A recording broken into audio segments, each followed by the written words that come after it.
நரகம் by Don brown. அத்தியாயம் 72.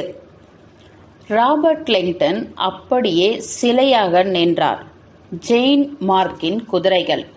இந்த 4 கம்பீரமான குதிரைகளும் தங்களுடைய ராஜ மிடுக்கான கழுத்துக்கள் மற்றும் துணிவான கழுத்துப்பட்டைகளுடன் லிங்டனிடத்தில் சட்டென்று எதிர்பாராத ஒரு நினைவை தூண்டிவிட்டன.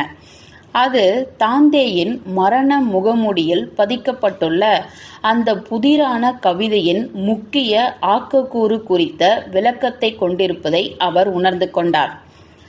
லிங்டன் ஒரு முறை நியூ ஹாம்ஸ்பயரின் வரலாற்று புகழ்பெற்ற ரன்னிமேடே பண்ணையில் ஒரு பிரபலத்தின் திருமண வரவேற்பு நிகழ்ச்சியில் கலந்து கொண்டார். அந்த மிகப்பெரிய கேளிக்கையின் ஒரு அம்சமாக குதிரை தோற்றம் கொண்ட பிஹைண்ட் தி மாஸ்க் என்ற நாடக குழுவினரின் நிகழ்ச்சி அரங்கேறியது. வால்டோ இன்டிரோ முகமூடிகளில் தங்களுடைய முகத்தை மறைத்துக்கொண்டு கண்ணை கவரும் வெனிசிய உடைகளில் குதிரை ஓட்டிகள் அரங்கேற்றம் பிரமாதமான காட்சியது. குழுவினரின் கண்ணங்கரேல் என்ற ஃப்ரைசியன் குதிரை ஏற்றம்தான் லிங்டன் இதுவரை பார்த்ததிலேயே மிகப்பெரிய குதிரைகள். உருவத்தில் மிக பெரியவையாக இருந்த இந்த குதிரைகள் அலை போல் எழும்பும் தசைகள், கால்களில் வளர்ந்திருக்கும் சிறகு போன்ற முடி ஆகியவற்றுடன் அவற்றின் நீளமான அழகிய கழுத்திற்கு பின்னால் 3 அடி நீளத்திற்கு அலைந்தாடும் பிடரி முடிவுடன் அந்த அழகிய விலங்குகள் நிலத்தில் தடதடத்தன. இந்த அழகிய விலங்குகளின் தாக்கத்தால் லிங்டன் வீட்டிற்கு திரும்பியவுடன் அவற்றை பற்றி இணையதளத்தில் ஆராய்ந்தார். அவை மத்திய கால அரசர்களின் விருப்பத்திற்குரிய போர்க்குதிரைகளாக இனப்பெருக்கம் செய்யப்பட்டவை என்றும் சமீபத்தில்தான் அவை அழிவின் விளிம்பில் இருந்து மீட்டு கொண்டு வரப்பட்டிருக்கின்றன என்பதையும் கண்டுபிடித்தார். உண்மையில் ஈக்வாஸ் ரோபஸ்பஸ்டஸ் என்று அறியப்படும் இவற்றின் நவீன பெயரான ஃப்ரைசியன் என்பது அவற்றின் தாய் நிலமான ஃப்ரைஸ்லேண்டிற்கு நன்றி செலுத்தும் விதமாக வைக்கப்பட்டுள்ளது. டச்சு நிலப்பகுதியை சேர்ந்த ஃப்ரைஸ்லேண்ட் திறமை வாய்ந்த கிராஃபிக் ஓவியர் MC இஷா பிறந்த இடமும் ஆகும்.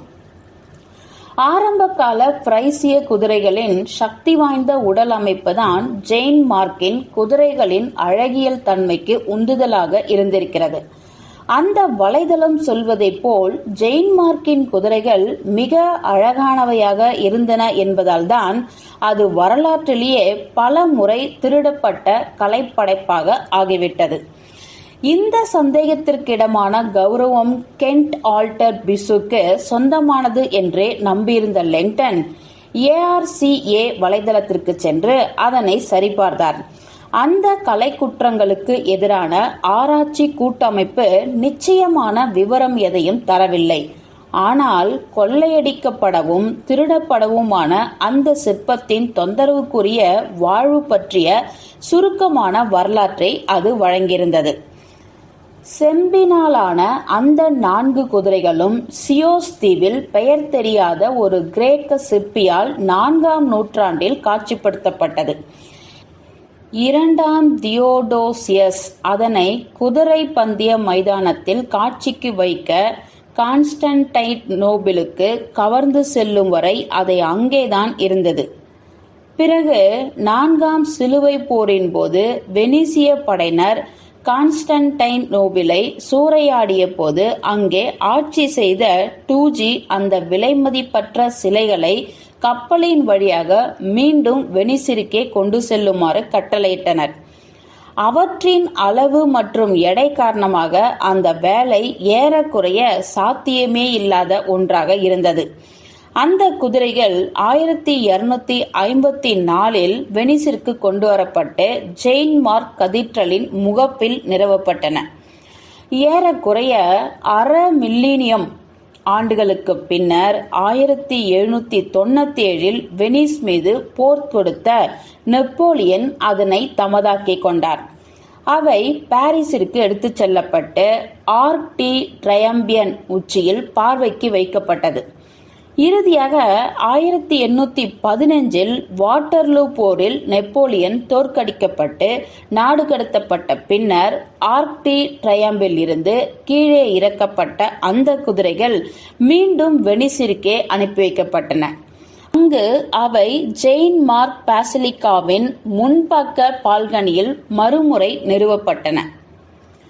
இந்த குதிரைகளின் வரலாறு குறித்து போதுமான அளவுக்கு லெங்டன் தெரிந்து கொண்டார் என்றாலும் ARCA வலைதளம் குறிப்பிட்டிருந்த ஒரு பத்தி அவரை துணுக்குற செய்தது. கான்ஸ்டன்டைனோபிளில் இருந்து வெனிஸிற்கு கப்பலில் கொண்டு வர வசதியாக அவற்றின் தலைகள் வெட்டப்பட்டிருந்த இடத்தை மூடி மறைக்கும் விதமாக 1204 அந்த குதிரைகளின் கழுத்தில் அலங்கார கழுத்துப்பட்டைகளை வெனிசியர்கள் அமைத்தார்கள். ஜெயின் மார்க்கின் குதிரைகளுடைய தலைகளை வெட்ட டூஜி கட்டளையிட்டாரா? அது லெங்டனுக்கு நம்ப முடியாத ஒன்றாக இருந்தது. ராபர்ட், சியானாவின் குரல் அழைத்தது. லெங்டன் தன்னுடைய சிந்தனைகளில் இருந்து வெளியே வந்தார். கூட்டத்தினரிடையே நெருக்கி அடித்துக்கொண்டு ஃபெரிஸுடன் சியானா வந்து கொண்டிருப்பதை பார்க்க லெங்டன் திரும்பினார். அந்த கவிதையில் உள்ள குதிரைகள். லெங்டன் பரவசத்துடன் கத்தினார். நான் கண்டுபிடித்து விட்டேன். என்ன என்றாள் சியானா குழப்பத்துடன். குதிரைகளின் தலையை வெட்டிய நயவஞ்சிக டூஜியை தானே நாம் தேடிக்கொண்டிருந்தோம். ஆமா, இந்த கவிதை உயிருள்ள குதிரைகளை குறிப்பிடவில்லை. ஜெயின் மார்க்கிற்கு வெளிப்புறத்தில் உள்ள உயரமான பகுதியை லெங்டன் சுட்டிக்காட்டினார். அங்கு பளிச்சென்ற சூரிய ஒளிப்பட்டை 4 செம்பு குதிரைகளை ஒளிவூட்டி கொண்டிருந்தது. அது இந்த குதிரைகளை தான் குறிக்கிறது. நரகம் பை டான் பிரவுன். அத்தியாயம் 73. மென்டாசியத்தில் இருந்த டாக்டர் எலிசபெத் சின்ஸ்கியின் கைகள் நடுங்கிக் கொண்டிருந்தன. அந்த வீடியோவை அவள் தலைவரின் அறையில் வைத்து பார்த்தாள். தன்னுடைய வாழ்நாளில் எவ்வளவு பயங்கரமான விஷயங்களை பார்த்திருக்கிறார்.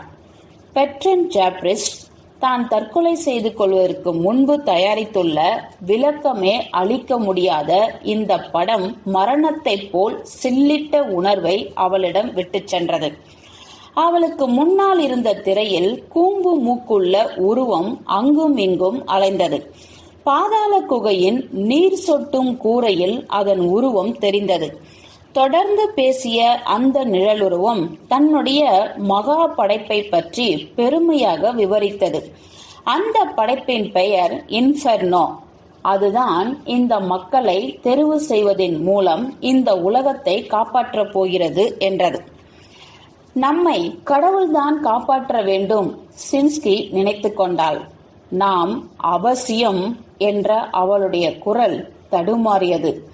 நாம் அவசியம் அந்த பாதாள குகையை கண்டுபிடித்தாக வேண்டும். நமக்கு இன்னும் நேரம் இருக்கலாம். தொடர்ந்து பாருங்கள் என்று பதிலளித்தார் தலைவர். இது இன்னும் விசித்திரமாக இருக்கப் போகிறது. திடீரென்று அந்த முகமூடியின் நிழல் அந்த சுவற்றில் பெரிதாகிக் கொண்டே சென்றது.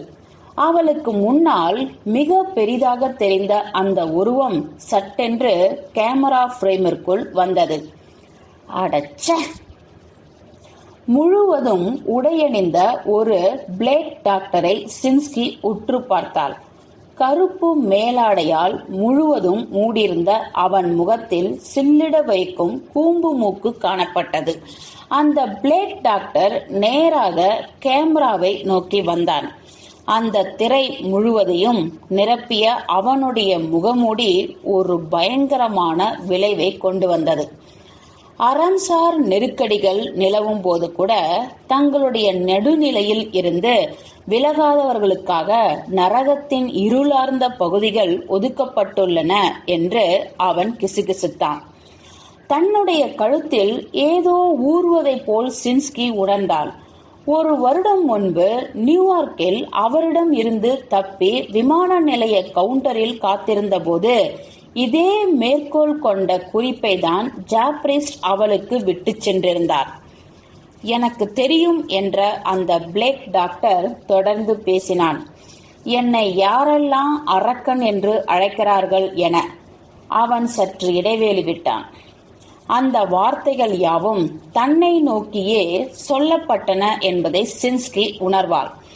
என்னை முகமூடிக்கு பின்னால் மறைந்திருக்கும் ஓர் இதயமில்லாத அரக்கன் என்றே எல்லோரும் சொல்கிறார்கள் என்பது எனக்கு தெரியும் என்று மீண்டும் இடைவேளை விட்ட அவன் கேமராவுக்கு இன்னும் நெருக்கமாக வந்தான். ஆனால் அவன் முகமற்றவன் அல்ல, நான் இதயமற்றவனும் அல்ல. அத்துடன் தன்னுடைய முகமூடியை வெளியே எடுத்துவிட்ட ஜாப்ரிஸ்ட் தன்னுடைய மேல்கோட்டையும் கீழ் இறக்கினார். அவருடைய முகம் வெறுமையாக இருந்தது. சின்ஸ்கி இறுகி போனாள். வெளியுறவுத்துறை கவுன்சிலில் கடைசியாக அவள் பார்த்த அந்த நன்கு பரிச்சயமான பச்சை கண்களையே உற்று பார்த்தாள். வீடியோவில் இருந்த அவருடைய கண்களும் அதே உணர்ச்சியுடனும் தீப்பொறியுடனும் காணப்பட்டன. ஆனால் அவற்றில் வேறு ஒன்றும் இருக்கிறது. ஒரு பைத்தியக்காரனின் காட்டுத்தனமான பரவசம். என் பெயர் பெர்ட்ரன் ஜாப்ரிஸ்ட் என்ற அவர் கேமராவையே உற்று பார்த்தார். இதுதான் என் முகம். இந்த உலகம் இதை பார்க்க வேண்டும் என்பதற்காக முகமூடியை கழற்றி நிர்வாணமாக நிற்கிறேன். என்னுடைய ஆன்மாவை பொறுத்தவரை தாந்தே தன்னுடைய நேசத்திற்குரிய பிட்ரிஸிற்காக செய்ததை போல் என்னுடைய எரியும் இதயத்தை உயர்வான இடத்தில் வைத்திருக்க முடியும் என்றால் நான் காதலால் நிரம்பி வழிவதை உங்களால் பார்க்க முடியும். அது ஆழமான காதல். உங்கள் எல்லோருக்காகவும் தான், எல்லாவற்றிற்கும் மேல் உங்களில் ஒருவருக்காக. நெருங்கி வந்த ஜாப்ரிஸ்ட் அப்படியே நின்றார். கேமராவை ஆழமாக உற்று பார்த்தபடி ஒரு காதலியிடம் பேசுவதைப் போல் மென்மையாக பேசினார். என் அன்பே, அவர் கிசுகிசுத்தார். என் விலைமதிப்பற்ற அன்பே, நீயே என்னுடைய மகிழ்ச்சி, என் எல்லாவித தீமைகளையும் அழிப்பவள், என் நற்குணங்களை அங்கீகரித்தவள், என்னுடைய மீட்பு. இந்த பாதாளத்தை கடக்க உன்னையும் அறியாமல் என் அருகில் நிர்வாணமாக நின்று எனக்கு உதவி செய்தவள் நீதான். நான் இப்பொழுது செய்து முடித்த காரியத்திற்கு உண்டான வலுவை எனக்கு தந்தவள் நீயேதான். சின்ஸ்கி வெறுப்புடன் கவனித்துக் கொண்டிருந்தாள். அன்பே, அந்த நீருக்கடியில் இருக்கும் மாய குகையில் எதிரொலிக்கும்படியாக துயர் மிகுந்த குரலில் ஜாப்ரிஸ்ட் தொடர்ந்து பேசினார். என்னுடைய உத்வேகமும் நீதான், என்னுடைய வழிகாட்டியும் நீதான், என்னுடைய வெர்ஜிலும் பிட்ரிஸும் ஒருவரே. இந்த மகா படைப்பு என்னுடையதாக எப்படி இருந்ததோ அதேபோல் உன்னுடையதும் ஆகும். உலகை கடந்த காதலர்களான நீயும் நானும் மீண்டும் உறவாட மாட்டோம் என்றாலும் எதிர்காலத்தை உன்னுடைய மென்மையான கரங்களில் விட்டு செல்வதை அறிந்து நான் என்னுடைய அமைதியை கண்டடைவேன். என்னுடைய வேலை முடிந்துவிட்டது. இப்பொழுது நான் இந்த உலகின் உச்சியில் ஏறி நட்சத்திரங்களை மீண்டும் பற்றிக் கொள்வதற்கான நேரம் வந்துவிட்டது. ஜாப்ரிஸ்ட் பேசுவதை நிறுத்தினார். நட்சத்திரங்கள் என்ற வார்த்தை அந்த குகையில் எதிரொலித்தபடியே இருந்தது. பின்னர் மிகவும் அமைதியாக கேமராவை நோக்கி வந்த ஜாப்ரிஸ்ட் அதை நிறுத்தி தன்னுடைய தகவல் தொடர்பை முடித்து வைத்தார். அந்த திரை கருமையானது. அந்த பாதாள குகை என்ற தலைவர் மானிட்டரை அணைத்தார். நமக்கு அடையாளம் தெரியவில்லை இல்லையா? சின்ஸ்கி தலையை குலுக்கினாள். நான் இதுபோல் ஒன்றை பார்த்ததே இல்லை.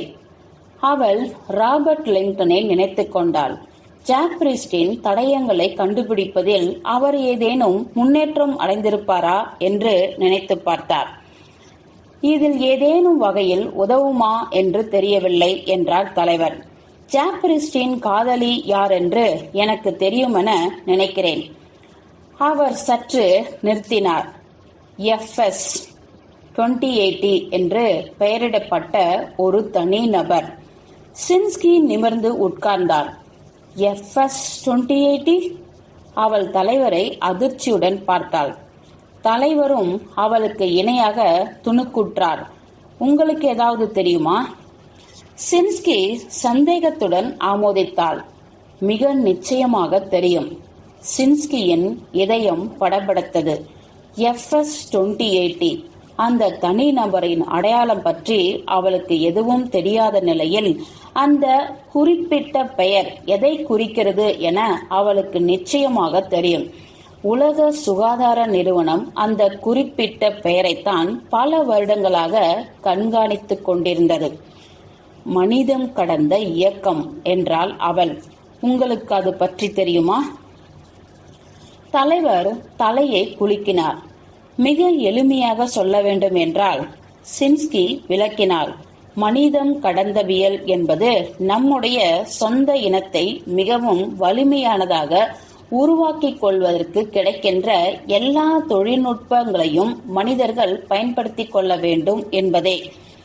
தலைவர் அசையாமல் அப்படியே உட்கார்ந்திருந்தார். பொதுப்படையாக சொன்னால், அவள் தொடர்ந்து பேசினாள். மனிதம் கடந்த இயக்கம் என்பது பொறுப்புள்ள தனி நபர்களால் ஆனது. அறம்சார் நம்பிக்கைக்கு உரிய அறிவியலாளர்கள், எதிர்கால சிந்தனையாளர்கள், தொலைநோக்கர்கள். ஆனால் எல்லா இயக்கங்களிலும் இருப்பதை போன்றே அதிலும் ஒரு சிறிய தீவிரவாத பிரிவு இந்த இயக்க போதுமான அளவுக்கு வேகத்தை காட்டவில்லை என்று எண்ணியது. அவர்கள் உலகின் முடிவு நெருங்கிக் கொண்டிருக்கிறது என்பதில் நம்பிக்கை கொண்ட தீர்ப்பு நாள் சிந்தனையாளர்கள் என்பதுடன் மனித இனத்தின் எதிர்காலத்தை காக்க அதிரடியான நடவடிக்கைகள் எடுக்க விரும்புகிறார்கள். அப்படியென்றால் என்றார் தலைவர். பெட்டன் ஜாப்ரிஸ்டும் அவர்களில் ஒருவரா? ஆமாம் என்றார் சின்ஸ்கி. அந்த இயக்கத்தின் தலைவரே அவர்தான். மிகுந்த அறிவு ஜீவித்தனம் வாய்க்கப் பெற்றவர் என்பதற்கும் மேலாக மிகவும் வசீகரமானவர். மனிதம் கடந்த இயக்கத்தின் மொத்த தீவிரவாதத்திற்கும் அவர் எழுதிய இறுதி நாள் கட்டுரைகளே எழுச்சியை ஊட்டியிருக்கின்றன. இன்று அவருடைய தீவிரமான மாணவர்கள்தான் இந்த மறை குறிப்பீட்டு பெயர்களை பயன்படுத்துகின்றனர். அவை எல்லாம் ஒரே வடிவமைப்பில் இருக்கும். 2 எழுத்துக்களும் 4 எண்களும். உதாரணத்திற்கு TG 2064, BA 2105 அல்லது நீங்கள் இப்பொழுது குறிப்பிட்ட ஒன்றை போல் FS 2080. சின்ஸ்கி ஆமோதித்தால் அது மனிதம் கடந்த இயக்கத்தினரின் மறை குறிப்பீட்டு பெயராக மட்டுமே இருக்க முடியும். இந்த எழுத்துகளுக்கும் எண்களுக்கும் அர்த்தம் இருக்கிறதா? சின்ஸ்கி அவருடைய கம்ப்யூட்டரை நோக்கி சென்றாள். உங்களுடைய பிரவுசரை எடுங்கள், நான் சொல்கிறேன். தலைவர் நிச்சயமில்லாதவராக காணப்பட்டார் என்றாலும் தன்னுடைய கம்ப்யூட்டரிடம் சென்று தேடுபொறியை இயக்கினார். FM 2030 என்று தேடுங்கள் என்ற சின்ஸ்கி அவருக்கு பின்னால் அமர்ந்து கொண்டாள்.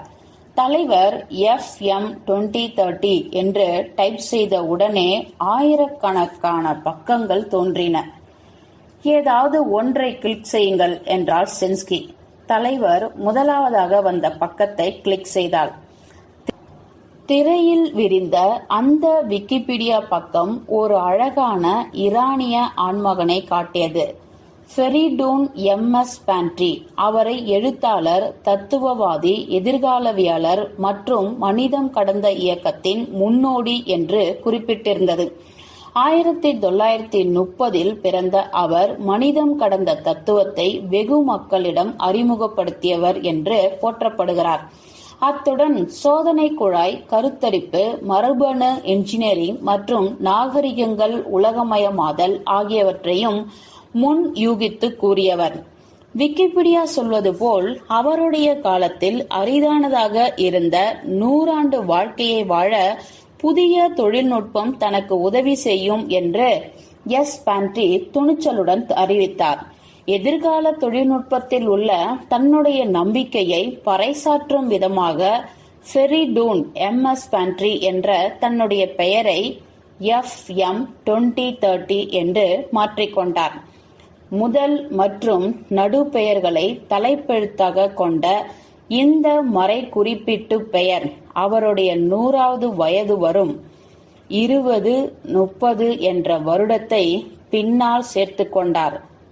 துயரம் என்னவென்றால், கல்லீரல் புற்றுநோயால் பாதிக்கப்பட்ட அவர் தன்னுடைய 70வது வயதில் தன்னுடைய இலக்கை அடையாமலேயே காலமானார். ஆனால் அவருடைய நினைவை போற்றும் விதமாக மனிதம் கடந்தவியல் அபிமானிகள் அவருடைய பெயரிடும் உத்தியை பின்பற்றுவதன் மூலம் FM 2030க்கு அஞ்சலி செலுத்துகின்றனர். அதை படித்து முடித்ததும் எழுந்து நின்ற தலைவர் ஜன்னலை நோக்கி நடந்து சென்று நீண்ட நேரமாக வெளியில் தெரிந்த கடலையே பார்த்து கொண்டிருந்தார். அப்படியென்றால் சத்தமாக சிந்தித்ததை போல் அவர் இறுதியாக முணுமுணுத்தார். வெர்டன் ஜாப்ரிஸ்டின் காதலி FS 28யும் அவர்களில் ஒருவர்தான். மனிதம் கடந்த இயக்கவாதிகள். அதில் சந்தேகமே இல்லை என்றார் சின்ஸ்கி. என்னை மன்னிக்க வேண்டும். இந்த FS 2080 யாரென்று எனக்கு தெரியாது. ஆனால் அதுதான் விஷயம் என்று குறுக்கிட்ட தலைவர் இன்னமும் கடலையே வெறித்து பார்த்து கொண்டிருந்தார். எனக்கு தெரியும். அவர் யார் என்று எனக்கு சரியாக தெரியும்.